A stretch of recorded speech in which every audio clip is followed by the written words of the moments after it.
Hello and welcome to the launch of the ACS 2021 Crime Report. You're very welcome joining many other retailers, colleagues from the police and law enforcement and the court system and politicians in looking at the issue of crime in the local shop sector. It's not a surprise there's such a response to this event and a response to all the campaigns that we see around crime, because it is the biggest operational issue facing the convenience store sector in the UK. And of course, that's not just about the financial cost, it's about the human cost of crime in our sector. And our crime report sets out both the human cost and the financial cost of crime that's taking place and affecting our members. Like many things, the pandemic over the past year has accelerated, magnified, and amplified some of the issues, some of the challenges, some of the considerations that we were focused on beforehand. And crime, sadly, is another example of that. We've seen significant increases and new challenges in terms of abuse, particularly issues around enforcing face coverings in stores. And again, the crime report sets these out in really graphic detail, not just the figures, but the stories from the front line of our members and their colleagues working in stores and facing those challenges, sadly, often on a daily basis. But the report also talks about solutions and talks about the importance of partnership in finding those solutions. So the report isn't just a data source, it's a fantastic data source, but on top of that, it's this manual for how you can work effectively with others and in your own business to try to tackle the impacts of crime on you and your colleagues. And we must think about solutions and think about what we can achieve. This is, for totally understandable reasons, the issue that retailers' confidence and sense that they can make a change. But we have to maintain that belief, and we have to keep working, and we have to take into that the recognition that we have achieved already. We have made progress in terms of affecting how the authorities see our sector in relation to crime. And crucially, we have some more chances moving forward. Going back best part of a year ago, the publishing of a call for evidence into the effects of crime and abuse in stores, and which the government have finally responded to. One of the things that's drawn out is a campaign, Shop Kind, launching on the 19th of April, something we're incredibly excited about and incredibly honoured to have been selected to coordinate on behalf of the Home Office and the National Retail Crime Steering Group. We also have the Home Affairs Select Committee inquiry taking place at the moment. And we've provided oral evidence, we will provide oral evidence, provided written evidence into that committee to get the information and the views from this report and from everything else you say today, and from what you say to us day in, day out about the problems of crime. We'll be relaying those through to that very influential committee. And there's another milestone in the very short term, actually, which is the Police and Crime Commissioner elections in May. Police and Crime Commissioners are a really important part of setting the agenda locally in tackling crime. They have a policing and crime plan for each area, for the area that they operate in. And only 18 out of 42 of those plans featured retail crime. Now, we want to push that number up, but it's not just about numbers and ticking boxes and counting mentions in reports. That is important, but it's far more than that. It's about changing the culture and the perception of and the response to crime that takes place in convenience stores and local shops. So we have to focus on that opportunity, and we'll talk more today about how we can influence those Police and Crime Commissioner elections. And as I say, just take from this not just an opportunity to share our problems, but also to share solutions, and hopefully to energise one another with a commitment to working together to do that. And so today really is about working together. A major part of the event, obviously, is hearing from my colleague Eleanor O'Connell, who's going to talk through the crime report and explain what it means, take you through the stats, yes, but also what it means in practical terms, and host that discussion we're kicking off really about what is happening in terms of crime in our sector. And to really add some richness to that, we have a fantastic panel of retailers, and we have Stewart from Next, very grateful for him coming in from a parallel sector's convenience to talk about some of the things that they have been doing, and we can take great inspiration from that as well. But our first speaker, we're absolutely delighted that the Minister for Crime and Policing, Kit Malthouse, has agreed to speak at this event. So without any further ado, as we move on through the agenda, we'll start off with the Minister for Crime and Policing. Please welcome Kit Malthouse. Well, friends, hello, and thank you very much indeed for inviting me to your seminar today. And I'm very sorry that I couldn't attend in person. Obviously, we're at the tail end, hopefully, of this pandemic. I'm currently self-isolating, would you believe, having tested positive myself in the last couple of days. Happily, no symptoms yet, but watch this space.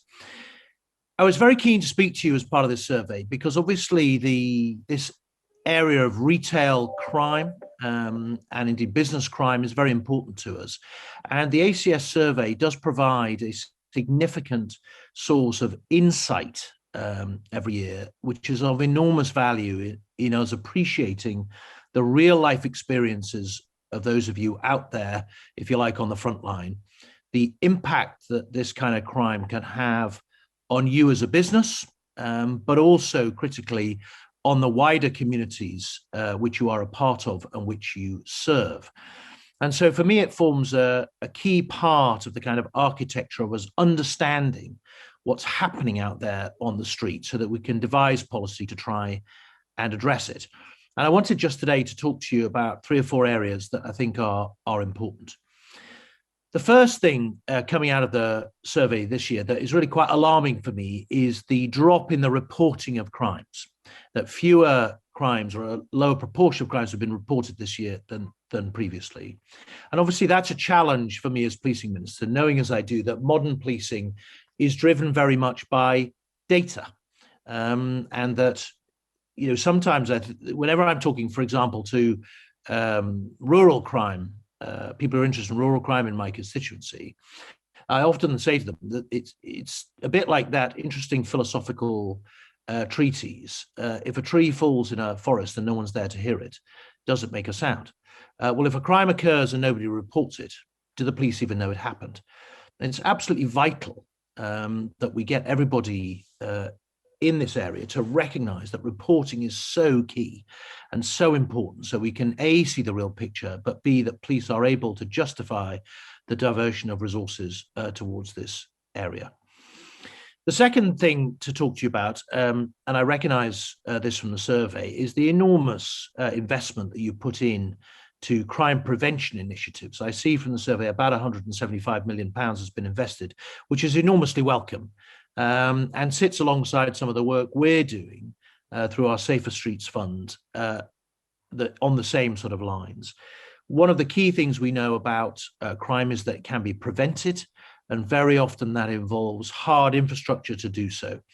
You're investing in CCTV and other kind of deterrents. Similarly, we've got a Safer Streets Fund out there, now happily expanded this year to include bids from commercial areas, so town centres and others, which looks at some of that hard infrastructure, better CCTV, better lighting, alley gating, even to a certain extent, information campaigns to make sure that we make life as difficult as possible for those who would perpetrate crime. The third area that was of interest for me in the survey was the role that repeat offenders play in this particular area of my business, if you like.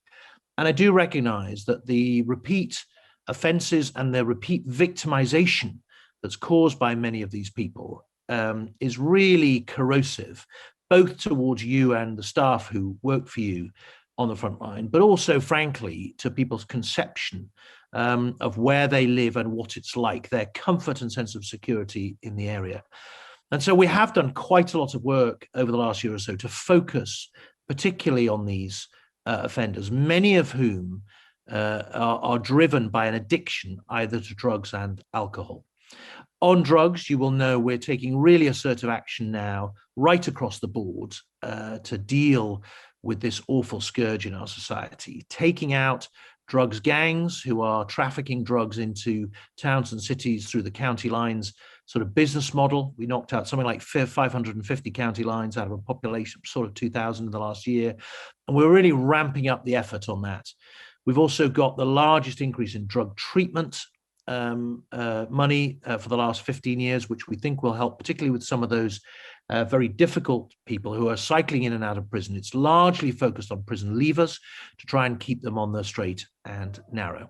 And we've also got 6 innovative projects we call the ADA projects, focused on particular parts of the country: Hastings, Norwich, Swansea Bay, Middlesbrough, Blackpool, which are focusing everybody's efforts, health services, housing, the police, on clearing the way in these towns, moving the drugs gangs out of the way, so that those people who can help these sad people, often rather than bad people, who are addicted to drugs, that they can get in and help them and turn their lives around. And they will disproportionately be repeat offenders, highly prolific offenders, who are in your premises, making your life a misery. So hopefully you'll see some impact from that. On alcohol as well, where we've seen that as a driver, you'll be interested to know that at the end of this month, the end of March, we will be rolling out across England something that we've started already in Wales, which is sobriety tagging, where we know that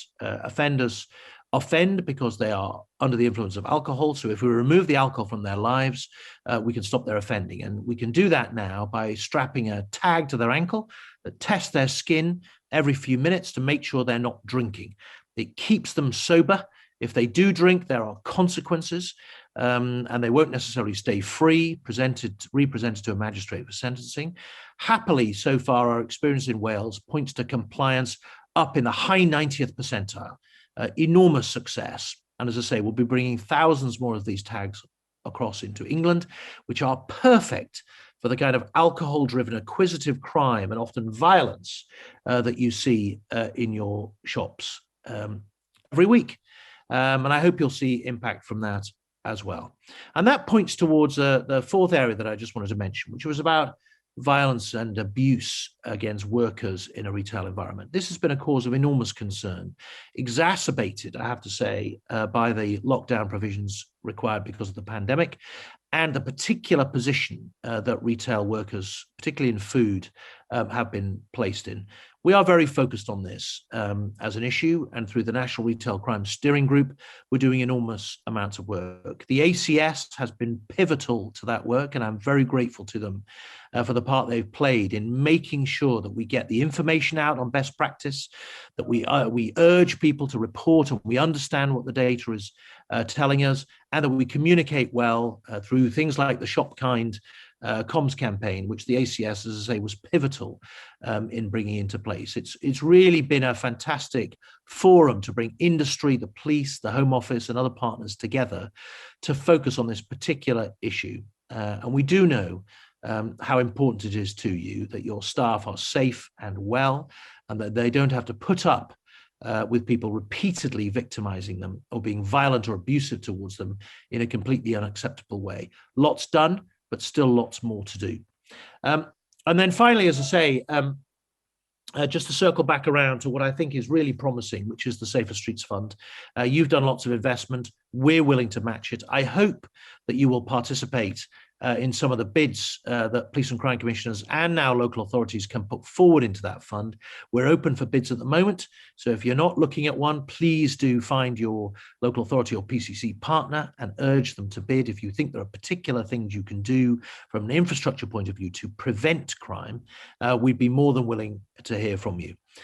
So I hope it all adds up to a package which points towards hope for you, that you can see a reduction in the number of crimes in your area perpetrated in your premises, and that over the next couple of years, you'll start to feel safer and safer and more secure in the neighborhoods that you serve. And that will promote a greater sense of well-being amongst the population who you serve.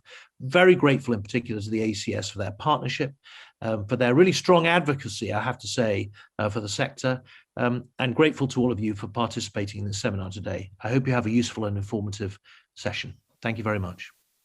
Minister, thank you very much indeed. I found that a really, really positive message, a very detailed message, which shows that clearly the government take account of the ACS crime report, So when you're filling in the survey, when you're taking your time to attend events like this, hopefully that shows how this is all worthwhile in terms of that influence with government and that these issues are landing. And wasn't it interesting how much we agree on? You know, how the agenda that the minister sets out there is so similar to the priorities that I hear all the time from you as retailers and that we represent through to governments. That is obviously having an effect. And there's obviously much we can do together. And just to pick up on the minister's priorities there around reporting the importance of data, well, that's why we do this report, but it's why also there needs to be that day-to-day reporting into the police. It's incredibly important. The point about investment and the Safer Streets Fund, you know, the real opportunity there to build on the remarkable levels of investment we already have on crime and in other areas from our sector. The focus on repeat offenders and addiction, something we've been talking about for a very long time. Until we tackle those individuals and those issues, we'll always be limited in how far we can go in tackling the impact of crime in our sector. And recognition of the impact of violence and abuse and how the pandemic has made that even more challenging than it was before. No easy answers to any of those things, but a constructive agenda for us to work on together. And thank you again, Minister, for your time and engagement, and particularly as well for chairing the National Retail Crime Steering Group, which you mentioned. And we'll continue to work on the agenda you set out through the National Retail Crime Steering Group and elsewhere. So that's the context. And now we want to hear more about the report itself. So without any further ado, I'm going to introduce my colleague, Eleanor O'Connell, to take you through the ACS 2021 crime report. Hello, I'm Eleanor O'Connell, ACS Public Affairs Executive, and I lead on crime policy. Today, I'm going to take you through ACS's 2021 crime report, our annual report, which provides a snapshot of crime in the convenience sector over the past year. The report is really important because it not only sets out the key data on retailers' experience of shop theft, violence, and organised crime, it also provides evidence for action on retail crime, supporting our recommendations to government, MPs, and police and crime commissioners. I'd like to start by saying a huge thank you to all those who've responded to our surveys, which have helped inform the report this year. The data in the report is from our crime survey, which many of you will have responded to, representing over 6,000 stores, which is then scaled up to reflect the size of the sector. Our data on independent retailers is from our Voice of Local Shop survey, which is a telephone survey of over 1,200 independent retailers. And our colleague survey, which looks at the experiences of 7,403 staff working in the sector, has also contributed to the data in the report. So starting with the report and starting with COVID-19, the pandemic has had a huge impact on people's experience of crime in the last year, and this represents a big change in some of the report's findings. Convenience stores have remained open during the coronavirus pandemic because they're essential businesses and they've been providing food and services to their communities. But despite being classed as key workers, retailers and their staff still faced a 40% increase in violence and abuse during the first lockdown. Retailers have had to adapt in a short space of time to implement protective measures in their stores. From reminding customers to wear face coverings and managing social distancing, these measures have caused frustration for some members of the public and have also served as a flashpoint for abuse. And this is reflected in the fact that 65% of retailers have seen COVID-related threats towards their staff. However, retailers have invested heavily to protect staff and customers, including in Perspex screens, which protect colleagues from the spread of COVID-19, but which also may have served to prevent assaults by putting a physical barrier between store colleagues and customers. The report looks at the experience of Central England Co-op, who, like many retailers, worked quickly to implement social distancing measures, installing plastic screens and providing hygiene facilities for the safety of colleagues and customers. But social distancing and queuing outside stores are among the top causes of COVID-related abuse, with Craig's colleagues subjected to threats to cough on colleagues and give them coronavirus. Central England Co-op have been working closely with police forces to showcase that they've got a zero-tolerance approach to any COVID-related attacks or threatening behaviour. Now, it's been an interesting year with a range of factors likely to have had an impact on levels and types of crime that we're seeing in the convenience sector. In the last year, crime cost convenience stores 142 million, which is approximately £3,000 per store and equivalent to a 5p crime tax per transaction. Now, these are huge costs, but the impacts of retail crime go well beyond the financial. Looking at shop theft, incidents have remained level over the past year with over 1 million incidents. But this is more likely to reflect a real-term increase in offending when we account for underreporting. With non-essential retail having been closed, this has left convenience stores as a target for many new offenders at a cost of £1,360 per store. And when we look at the profile of offenders, retailers still attribute the majority of shop thefts to repeat offenders, with 63% estimated to be repeat offenders. Retailers state that the majority of repeat offenders are motivated by a drug or alcohol addiction, and this is reflected in the most commonly stolen items, which is alcohol and meat in particular that are high value and easy to resell. Now, we consistently see addiction issues cited as a top factor in shop theft, with offenders clearly not getting the help that they need from the justice system to break the cycle of offending. Shop theft is not a victimless crime, and as Aman highlights in the report, the issue of police response to shop theft has caused a lot of frustration. And he says that the same offenders are responsible for repeat incidents of minor theft in store, but we're seeing less police officers and slow response times to call-outs. And of course, there is a more serious impact of theft. Encountering shop thieves is the top trigger for violence against shop workers. The report shows that retailers are most at risk when enforcing their statutory duties, which is why we're campaigning for the government to introduce tougher penalties for attacks on shop workers. This year, shop theft is now also followed by customers not following COVID-secure guidelines, as well as enforcing age restrictions, as top triggers for the 40,000 instances of violence reported in the report this year. This is unacceptably high, and it remains at abhorrent levels, with 19% of incidents resulting in injury of a store colleague.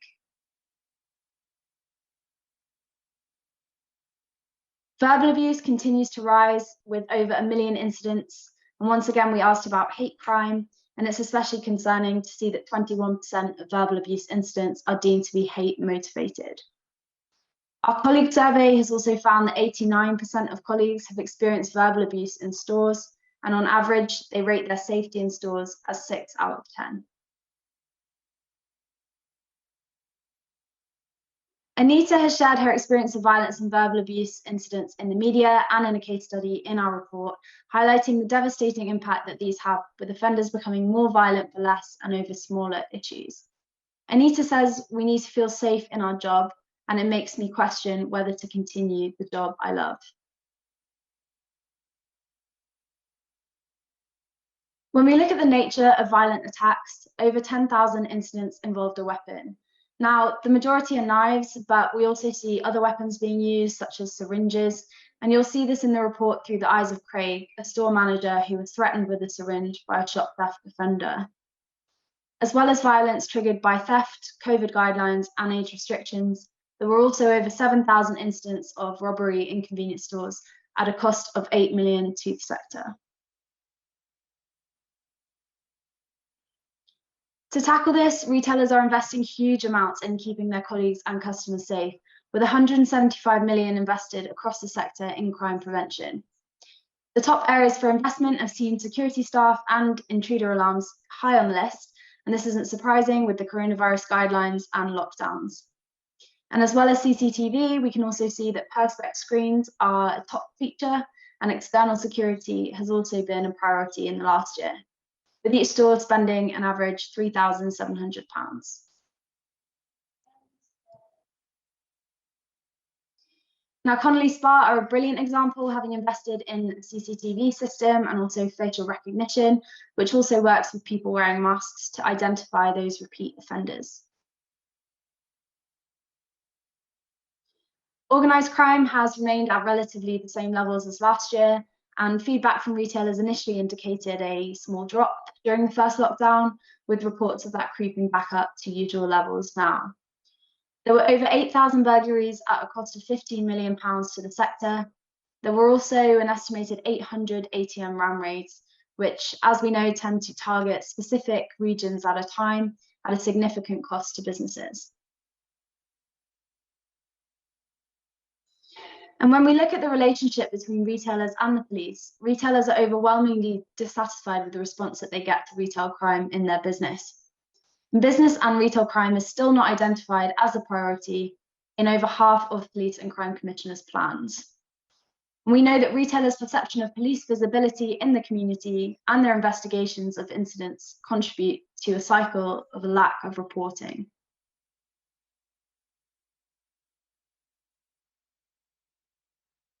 Only an estimated 30% of retail crime is reported by retailers to the police, with the top reasons cited as a lack of confidence in a follow-up investigation, a perceived lack of interest, and also the time-consuming reporting process.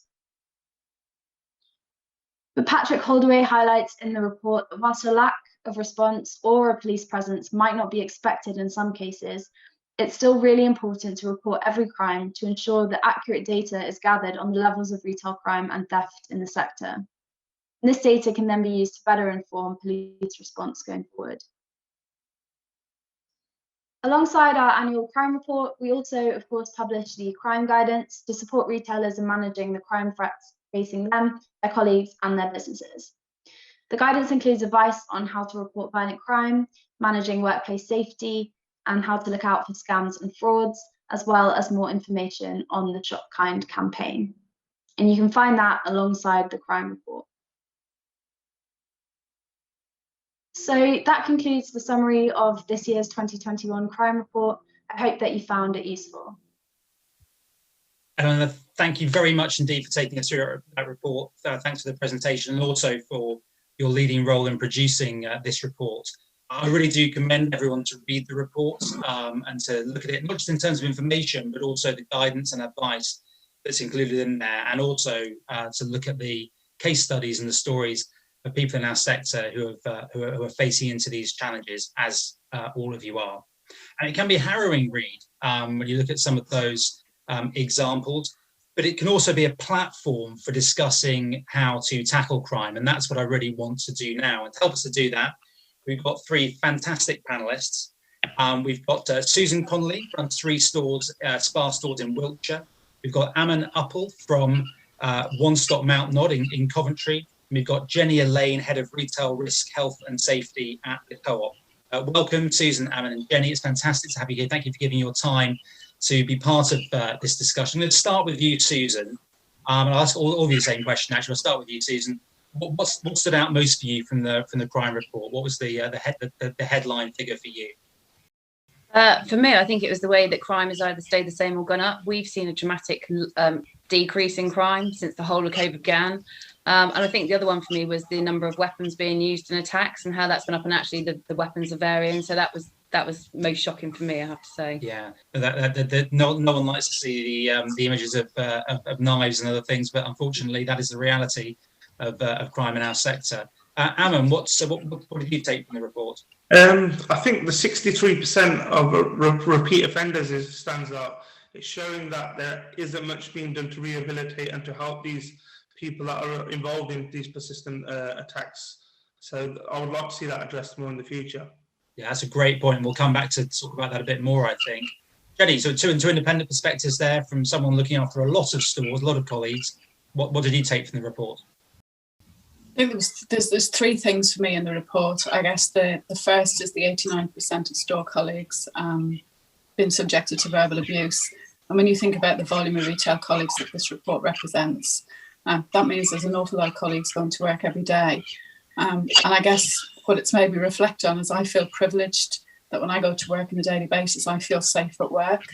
But if I'm going to be subjected to verbal abuse of that volume, I think it's sad that we're in a situation that our colleagues don't feel safe at work and continue to be verbally abused. What it's also made me reflect on is the importance of the Shop Kind campaign, because previous panelists mentioned the repeat offenders. 89% of verbal abuse is not repeat offenders. It's us forgetting as society, I guess, how to behave in shops. So I think there's a reflection there on the importance of the Shop Kind campaign, just to remind people that we're all human and that we all have a part to play in society. The bit that scared me a little bit more, actually, is the 21% being hate motivated. And I do worry, is that a trend and change in society, or is it just that we're becoming more mature as retailers and started to understand the landscape a little bit better as we pick through and really focus on crime and violence as we have done in the last few years? So I think those two jump out at me the most. But then when I look at the incidence of violence, they're increasing. Coupled with prolific offenders, I feel like there's three distinct problems that we need to address collectively as retailers. Absolutely, and this is exactly what this is about. Susan, your opening comment was about how actually you'd seen crime decrease in your business over the past year, which is fantastic. I'm delighted about that. So that obviously you link that to the pandemic to some extent, and changing behaviours. So tell us a bit more about what's behind that and the communities you serve, and why you think there may have been that decline. I can't tell you why. There's certain things that we've done, and I'm not sure. Before, lots of people were stealing meat, as statistics show. When the first lockdown happened, we started a food bank. So anybody in our local community that was struggling, all they had to do was just send us a message. So that almost sort of warned people off. Actually, we don't have to go and steal it because they are willing to help us. So I'm not sure if that helped us. And obviously, a lot of our crime was committed from people coming in from outside the area. And obviously, because of lockdown, they can't cross those borders. So that's also why I think it's gone down as well. I did have one incident, and I said I had no crime, but it changed. So we're suffering more verbal abuse than ever before. We've never suffered before.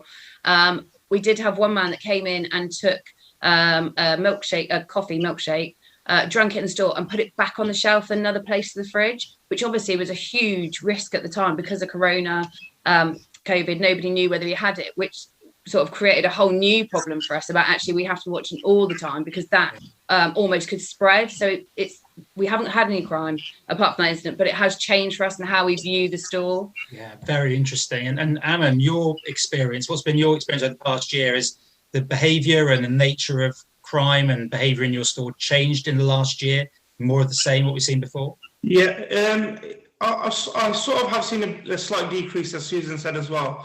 But definitely the verbal abuse has increased a lot. So especially with the wearing of masks, and it's something which is a grey area in terms of enforcing it and asking people. We've had all the signage out in place, which has been kindly provided by yourselves and our franchise one-stop partner. But it's very hard to get the message over to the customers. And we've actually experienced instances where we've had customers arguing between themselves for not wearing the masks, and them trying to self-police the issues, which we didn't ever expect to happen. So we've had an instance where I've had to sort of break up, not obviously obviously we have to respect the social distancing, but telling customers, please, can you calm down? This is a stressful situation for us both. And then they took that outside and carried on arguing themselves. So it leaves us in a very an unfortunate situation in that respect. Yeah, and Jenny, what's been? I mean, I've heard that a lot about having sort of referee arguments between customers and that being very stressful. Jenny, what have been the sort of incidents that you've seen more of over the past year? You would put down to the pandemic. To be honest, when we kind of pause and reflect on the pandemic, it has been extremely hard on all of society, adapting to change, learning to live in a what nearly feels like a controlled environment. And what we've seen was high levels of anxiety from customers coming into stores. So the spark level is reduced. So it's very easy, even as simple as not having the right product on the shelf, not having the right level of availability, a queue at the till, having to control the flow of the one-way system and saying, we need you to walk around the shop this way. Very, very simple things trigger people's frustrations. And very much this customer on customer fighting was certainly something that was really, really difficult for our colleagues to deal with and hard to manage. The one thing that has really helped us, if we were to look at the other side of it, is our perspex at the kiosks. That's given our colleagues a sense of protection, which has really, really helped them. And I think moving forward, I guess retail will never be the same. So it'll be really interesting to understand. Quick straw poll: Will perspex screens stay in stores after COVID, whatever that means? But after COVID, will perspex screens stay in your sites, Jenny? I think it's probably too early to say, but what I do think we will have to learn to balance the importance of security versus customer service, and it may mean changes in the way we operate, certainly on a permanent basis. But I think it's probably just too early to say. I think they're going to be around for a while just yet, though. Ammon, Susan, quick answers. Perspex staying in store, do you think? I never. Oh, sorry, go on, Ammon. So thank you. I think we may like to keep our screens. They're a lot less discreet than other ones I've seen in stores. So we'll definitely be looking into that. But as Jenny says, it still is quite early to make that call. Susan? I didn't put any plastic screens in my store ever, and they haven't made it in yet. It may be something we look at in the future, but yeah, we currently don't have them, so they're not staying in ours at the moment. Okay. Thank you. Another thing that came up over, so I've got a question in from the audience, and I should say, do keep sending your questions in, and we'll ask as best I can. It was about cash, and there's also been a change in some dynamics over the past year in terms of use of cash. Contactless limits gone up. From a purely crime perspective, taking out a commercial perspective, purely from a crime perspective, I'll start with you, Aman. Has that been a good thing, or has it presented additional different challenges? We've definitely seen an increase in card transactions, and obviously with the contactless payments going up, we're currently running at about 70% to 30% in terms of favour of contactless payments, which has made it a lot safer when banking, also because we're taking less cash. But this definitely is something that we'll be looking at in the future, because obviously cash itself, we had members of staff who were quite apprehensive about handling the cash at the start, which we have to obviously listen to their concerns as well. But we've been reassured also by our ATM provider that they've got signage on there clearly saying that the cash that they're actually dispensing is sanitised, and a lot of customers have noted that.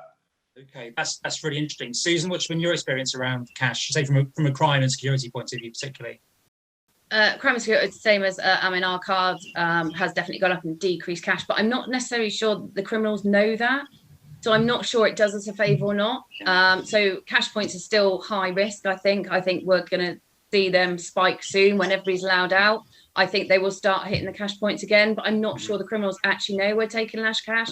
I think they just see us using some, and actually our levels are the same. So I don't think it affects it. Interesting. I want to move on to now talking about, we talked about Perspex screens a moment ago, but really other measures, and what have we learned over the past year in terms of what measures have been effective and ones that we might stay and build in more. So I'll start with you, Jenny. What are a couple of things that you found in new systems, bits of kit, whatever else it might be, that you think are keepers and things that you'd advise other people to be looking into? If I'm honest, I think everything works together. So I don't think there's any one element that you can just take away. So if I look at the whole kind of COVID operation, one of the things that's really helped us from a criminal perspective is more control at the door. So in the early days, we're very much controlling the numbers. Well, we're still controlling the numbers today of the amount of customers that came into the store. So that was a great win from a crime perspective. The flow of the one-way system makes it very difficult to hit blind spots, to be able to pocket stock. So there was a benefit there. And then when you get to the till, there's a very clear queuing system. And then the exit is in essence is manned in some cases. Yeah. So I think if you take any one element of those away, then it doesn't work. But when you put them together collectively, it has made a huge difference to the operation, from a reducing the prolific shoplifter, because it's made it slightly more difficult. But as your report talks to, what we have seen is the escalation in verbal abuse. Yeah. So yeah. Susan, there's no magic bullet yet. No, indeed, there never is. But I think you're absolutely right. All those things working together. Susan, I know you invested a lot in security. In any case, and what are the things that you've seen be most effective over the past year? So our CCTV, obviously, we spent a lot of money installing that during COVID. It was a time of our crime reduced, and actually, it's about future-proofing ourselves. We know it's going to happen. We all know as retailers the crime will increase again. We know it's going to happen. It was just about being ready and how can we counteract that. So we've got ANPR cameras now. We've got facial recognition. The quality of our cameras, they're all cloud-based. They're all in the ceiling now, because we've been done over a few times where they've taken the whole hardware of the CCTV. So now some of them in weird, obscure places, like in the toilet, in the ceiling, just because the criminals don't necessarily know. as for in-store sort of COVID things that we do, it's nice now that the customers, it's just routine for them to walk around the way they do now, and they've built into their routine. And I don't know why, but definitely from our stores, customers feel safer in our store than they do go into the big multiples. Because you still get the reduced area, which everybody sort of, COVID rules don't apply in the reduced area, and everybody's scrambling over each other still, and there's nothing in store stopping that. So yeah, our customers definitely feel safer in our stores, and we will keep the measures we've got in place. Yeah, good, very, very interesting. Amin, can I come to you to talk about police response and the relationship with the police locally? Because the Minister talked about this, and our report talks about it a lot. I'm talking partly about reporting and protocols for reporting, but also just support day to day. How would you describe your relationship with police around your store? Firstly, I'd like to thank the Minister for his comments, because it's given me a bit more reassurance and confidence going forward. But yeah, personally, we as growing up around the store, we always knew the local policemen or women by their first names. We're seeing less people on the street now. And that sort of is a bit of an alarming thing for us. We understand the numbers have dropped with the police, but I'd like to see going forward some form of a local officer who is in charge of, obviously, retail within the city, just a point of contact, because I have to admit, like many of the stores, we have sometimes not reported crime in the past. I do understand the sheer importance of it, because obviously the data is needed, as suggested in the report. So we do make contact on the 101 number now. But if there was somebody that we could just send a message to, or an email, just that one specific point of contact that we can build a relationship with going forward, that would definitely give me a lot more confidence and reassurance. Yeah, that's a really, really good point, Amin. And I know that the report talked about some of the reasons why retailers don't report, about lack of faith in the response, about the time taken. So lots of reasons why that happens. Jenny, in your business, looking across a lot of stores, what's typical in terms of the relationship you have with the police, both in terms of data transfer and reporting, but also that day-to-day support? So I think that there's two things here. There's the relationship with the police, and I think it's fair to say that we've got a really good relationship with the police all across the UK. But there's a difference between a relationship and capability. And I think the challenge for policing, as it is for ourselves, is you've only got to look at the volume of numbers that you've described in the report. And then you start to realise the reality is there isn't enough police in the force to be able to deal with that on a footprint basis. So there has to be a situation where we start to challenge ourselves around how can we move to a much more data-driven way of working with policing? How can we change the way that we interact with police, and to enable them to be able to do the things that they do best, which is to support and take criminals off the streets. I think I've been in a really privileged position this year where I've had the opportunity to do a number of different pilots with different police forces across the UK. And Katie Bourne's been tremendous in supporting us, and Chris Nielsen in Sussex, with a trial that helped us work differently with the police to help us understand what might we do differently in the future and how would that help us. And our early indications are really, really positive. And your report talks to exactly what we're starting to find, is if we give better information in, better results come out. So I think it's very easy to throw a stone at the police and say, you're not doing enough, you need to do better, you need to do different. But actually the capability versus desire is a real challenge that I think we all have to recognise, that change ways of working are required for the future. But certainly that pilot is really, really, really helping us. We're doing a second one in Nottingham where we're looking at what more can we do from a private prosecution perspective to support policing. And that's kicking out some good learnings as well. So what I'm not saying is that they're the answer to the problem. But what I am saying is that we're learning about how we might be able to work differently in the future, which gives the opportunity to open dialogue for change ways of working. So I certainly wouldn't be pointing at the police and saying they're not good enough, they're not trying hard enough. We're all in a really difficult position when you look at the volume of the numbers. Sure, absolutely. That's a very, very constructive point of view. Susan, how would you describe your relationship with the police locally? How do you work together? We work together when they need us, which is always great. We can provide them a CCTV whenever they require it. I think we are guilty of not reporting crime when it does happen now, just because the sheer response, and I know they need the data.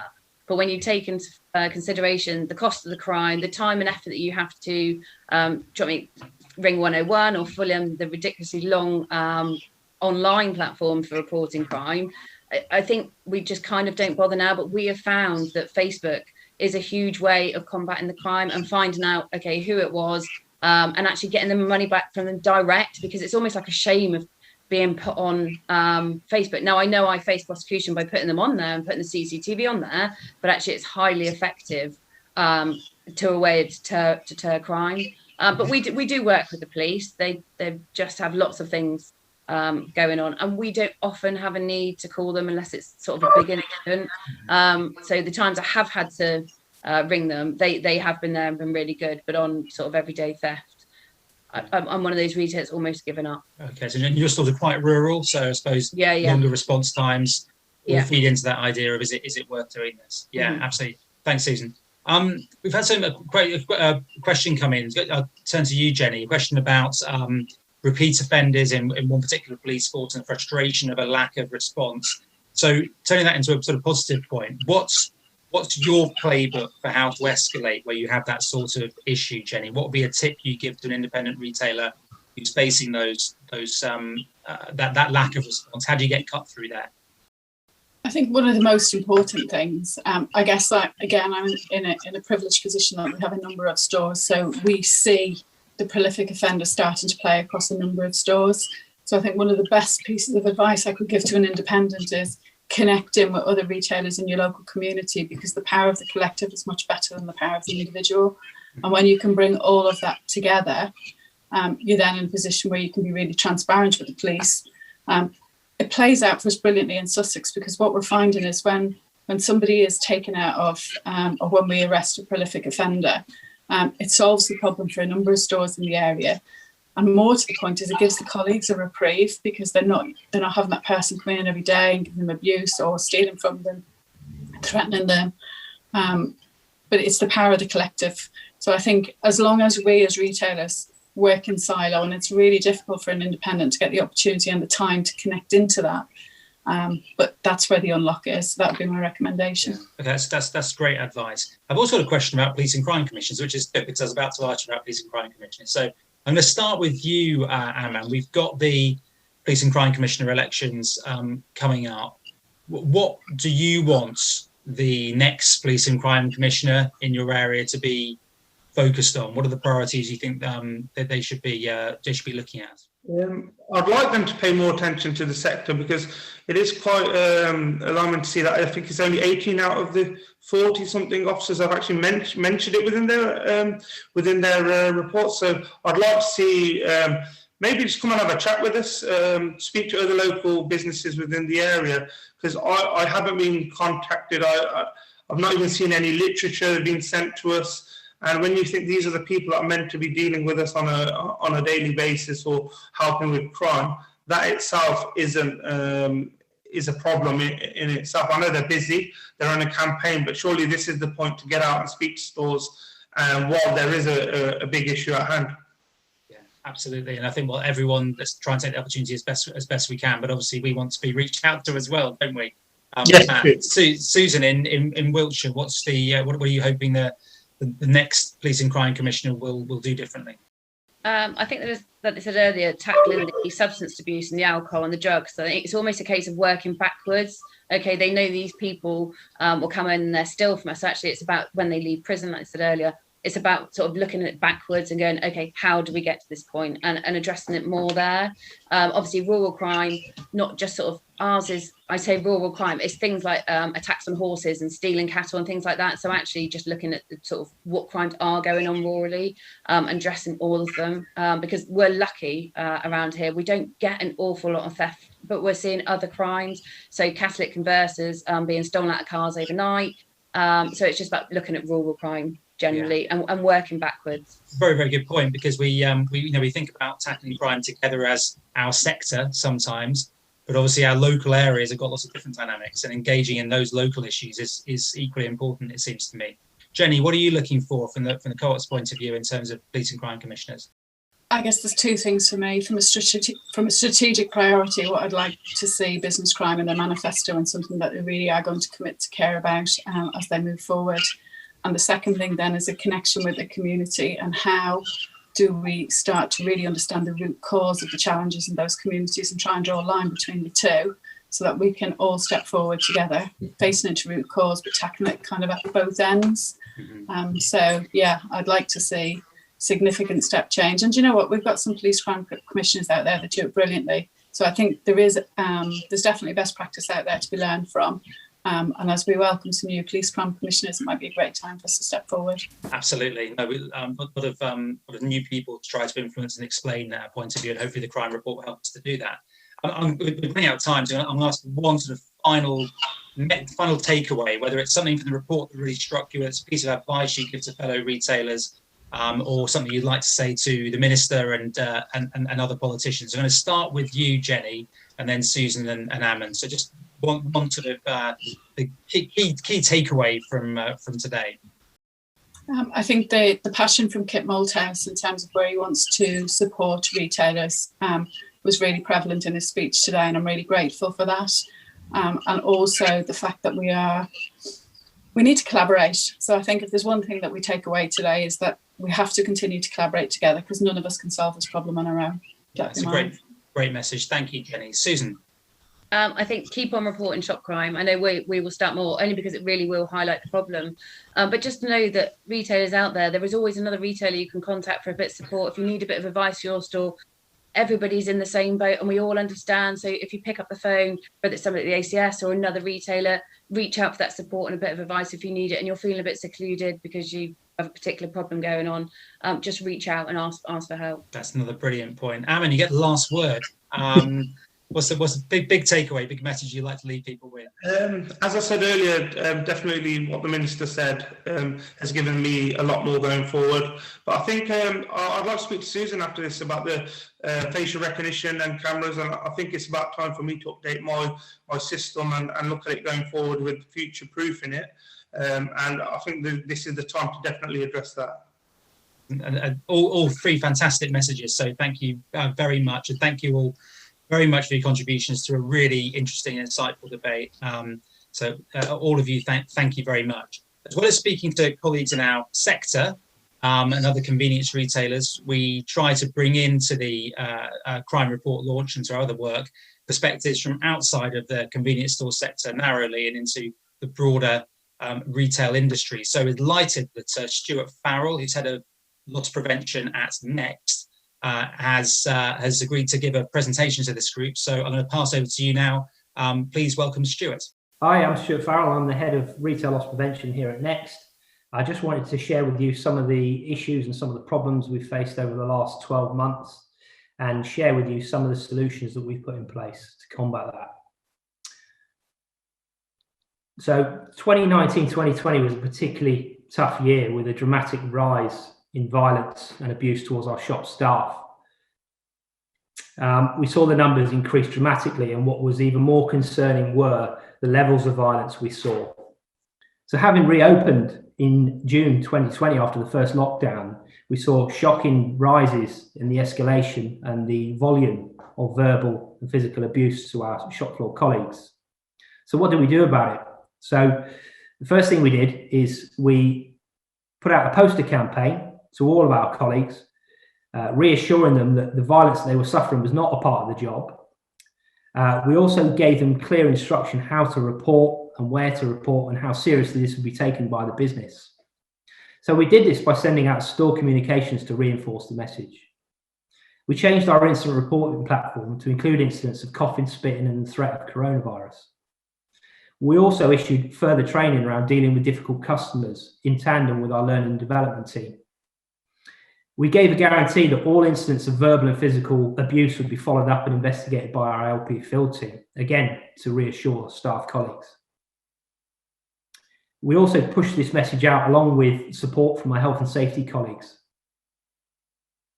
We also worked with our online loss prevention colleagues and withdrew support from online customers who were attending stores to pick up parcels and were involved in abuse to our shop floor staff.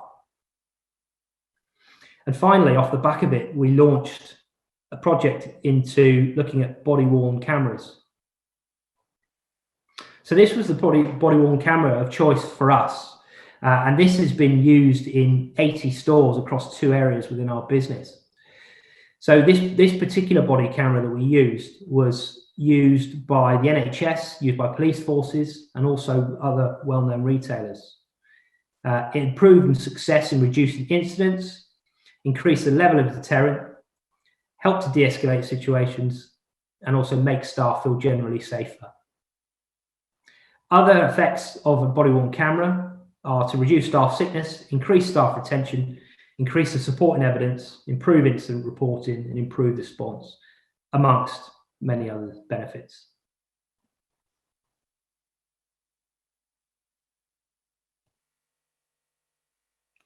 Okay, so how do we protect our properties during a national lockdown? So this was a really, really big concern for us. As a non-essential retailer, at times we were forced to close all 500 plus of our retail premises. So the nightmare situation for us was having that many premises in out-of-town locations left locked and closed. Between 2020 and present, burglary shot up by nearly a third to 33%.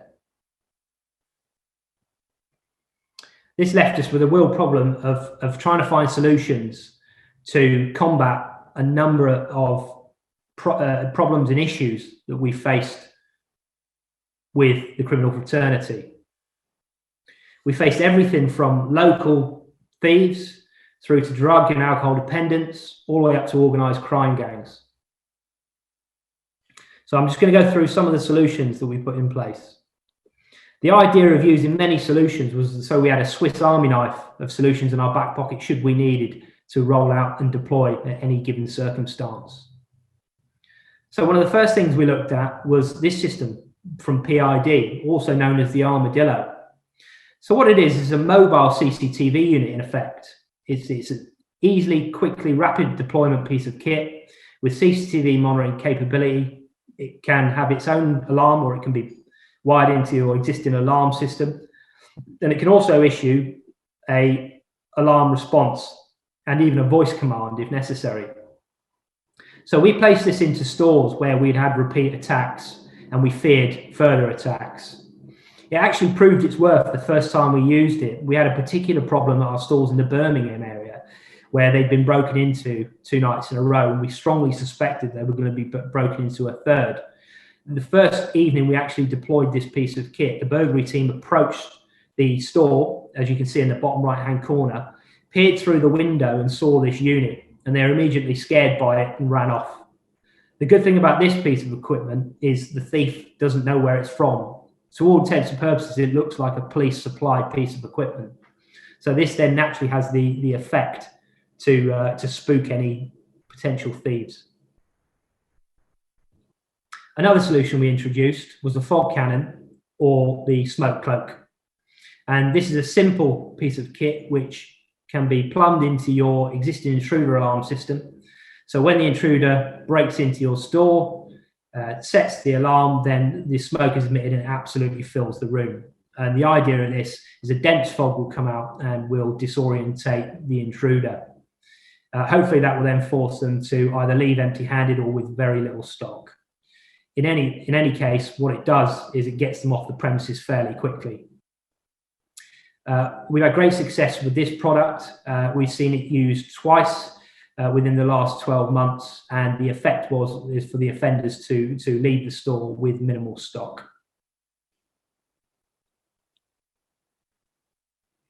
Okay, working in tandem with the Armadillo is Smart Water.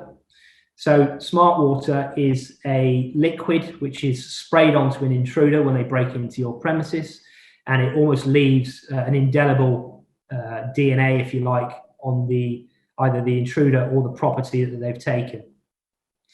This can either be emitted from the Armadillo that you can see, or can be a standalone unit or attached to the fog cannon. So as soon as the intruder breaks into their store, whether they know it or not, they'll be sprayed with a liquid And this liquid is highly traceable to the police in custody suites, as well as handheld equipment that they carry. And what it does is it links the offender back to either the scene of the crime or to property. This is well known amongst the criminal fraternity, and it's seen as a real threat. And most thieves generally won't go near any property that is smart water tagged. So it provides us a really powerful deterrent.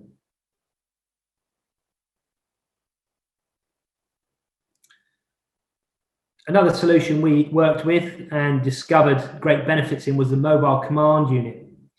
So through our key holding company partners, we discovered that if we'd had a burglary, say a large out-of-town retail store, quick deployment of this van was a very, very good deterrent. And we saw it within the first day of deploying the van. We saw groups of thieves going back to reoffend within our store locations and being put off by seeing the van. The good thing about the van is that it can either be deployed with an operator or standalone. It's fully CCTV'd equipment and can be monitored from an off-site arc.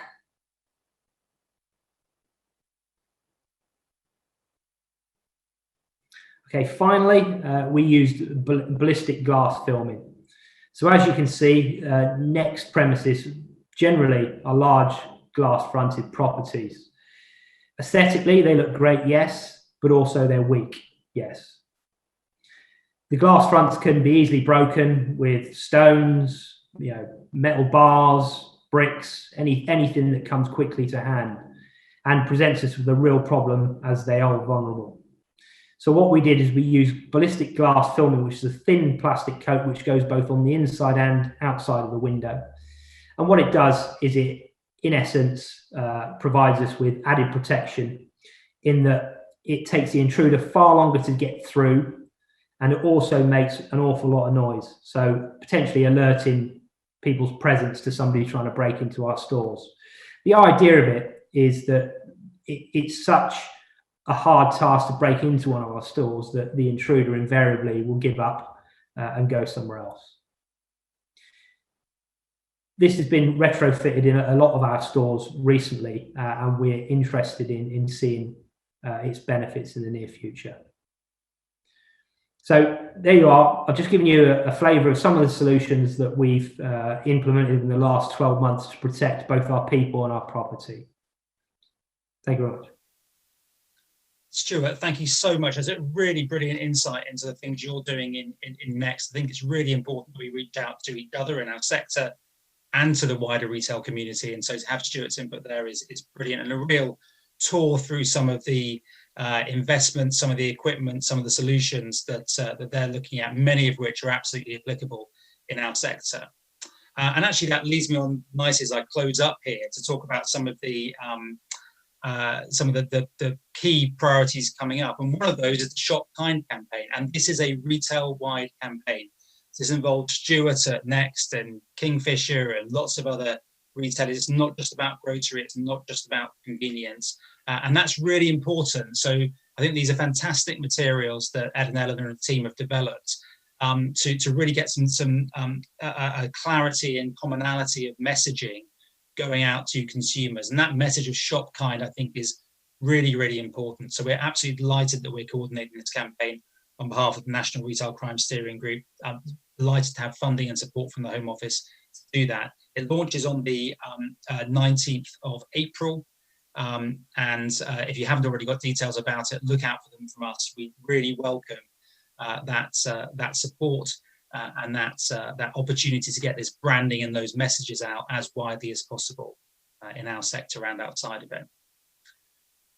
We're just talking about some of the things that are happening in Parliament, and to really reassure you, picking up, I think, messages throughout the day from the Minister, Kit Malthouse, and then from the panel, from Eleanor in her taking us through the report about the things that we can do. We have to start this discussion from the point of view that there are things that we can do to influence, and let's all commit to doing that. So there's the Home Affairs Select Committee. I'll be giving you all evidence of that in due course, that looking at violence and abuse towards shop workers. Amendments to the Police Crime Sentencing and Courts Bill. We will want that bill to be amended to include tougher penalties for attacks on shop workers, and to try and make sure that that bill has provisions to deal with repeat shop theft offenders through diversionary and conditional cautions.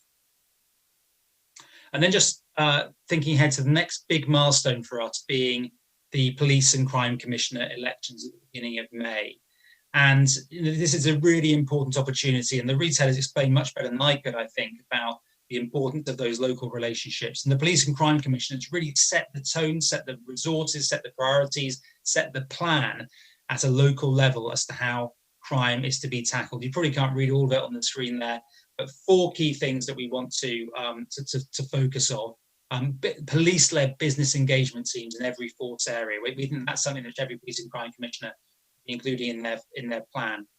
This whole idea, and it came up really strongly in the debate with retailers, about a second chance program and about tackling offenders who have issues with addiction, and to try to address and solve those problems to minimize the chance of reoffending. That is the root cause of so much and so many of the problems that we see in our sector. Unfortunately, we have to try and tackle that root cause. Greater use of community remedy powers to ban repeat offenders from local shops. Many retailers have been doing this for a long time in stores, but we need support from the police and support locally to make this happen. Police and Crime Commissioners can include that in their plan. And then supporting victims of violence and abuse in local shops. Police and Crime Commissioners don't set penalties or aren't courts delivering sentencing, but they can prioritise victim support services.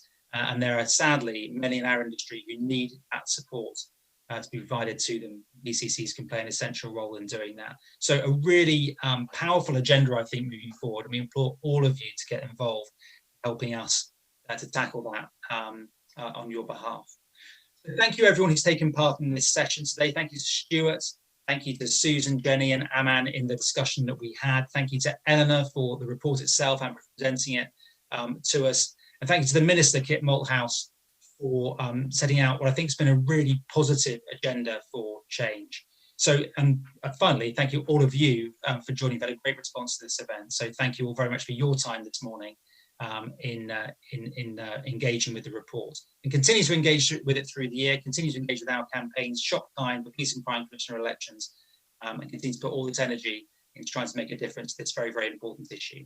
Thanks everyone for your time. Looking forward to speaking next time.